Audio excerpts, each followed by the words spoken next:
എവിടുക്കാ പോണ്? ഞാൻ ആ തവളക്കോയന്റെ പെരപ്പണി എടുക്കല്ലേ, അങ്ങോട്ടൊന്ന് പോവാ. ആ കോയാക്കെന്നാ പെട്ടുന്നു. കോയ പറ്റൂന്നോ? പടച്ചമ്പുരാനെ, ഞാൻ അറിഞ്ഞില്ലല്ലോ. കോയേ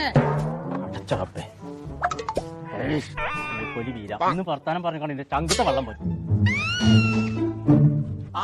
എന്തേ പോന്നു? കുന്തം പോയോ? ഞാൻ കുളത്തിലും തപ്പണം. ഞാൻ വാപ്പാനെ തലയില തപ്പുന്നു. ഞാൻ ഒറ്റ കുട്ടിയാണല്ലോ. അഭിപ്രായം പറയാനാണ് ഇതിന്റെ ഔത്തുകൾ കയറരുത്. ഞാൻ പറയേണ്ടത് കേട്ടാ മതി. ഹൈദരാബാദിന്റെ തലച്ചോറൊക്കെ അങ്ങനെ തന്നെയാണ്. നീർക്കോലിയെ ടൈൽസിന്റെ പണി ബാക്കിണ്ട്. അത് വാങ്ങാൻ വേണ്ടിട്ട് എടപ്പയിലേക്ക് പോണം. ഒരു പെരപ്പണി നടക്കുമ്പോ ആദ്യം കിടക്കപ്പായ കൊണ്ടൊക്കെ എത്ര വെച്ചിട്ട് മനുഷ്യനോട് പറയാ. പോയോ? കോയേ ഇവിടെ ഉണ്ടോ? എടപ്പയിലേക്ക് പോയി കണ്ട് ടൈൽസ് എടുക്കണം എന്നാ പറഞ്ഞതേ. ഓൾക്ക് കോട്ടക്കലും കൊപ്പത്തും പട്ടാമ്പിയിലൊക്കെ കടണ്ടെന്ന്. കൊട്ടയിലൊക്കെ അപ്പം കൊടുന്ന് പട്ടിണി കിട്ടിട്ട് എത്താ കാര്യം പോയേ. ടൈൽസിന്റെ ഒരു കടണ്ട് കോട്ടക്കലും കൊപ്പത്തും പട്ടാമ്പിയിലും. എടപ്പയിൽ നിന്നാണ് അതിന്റെ പേരത്. അവിടെ ആദായത്തിന് കിട്ടുന്നായി പറയേണ്ടതേ.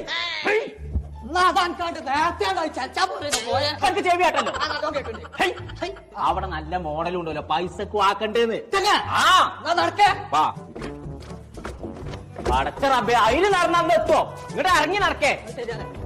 ചങ്കളെ നമ്മളിപ്പോൾ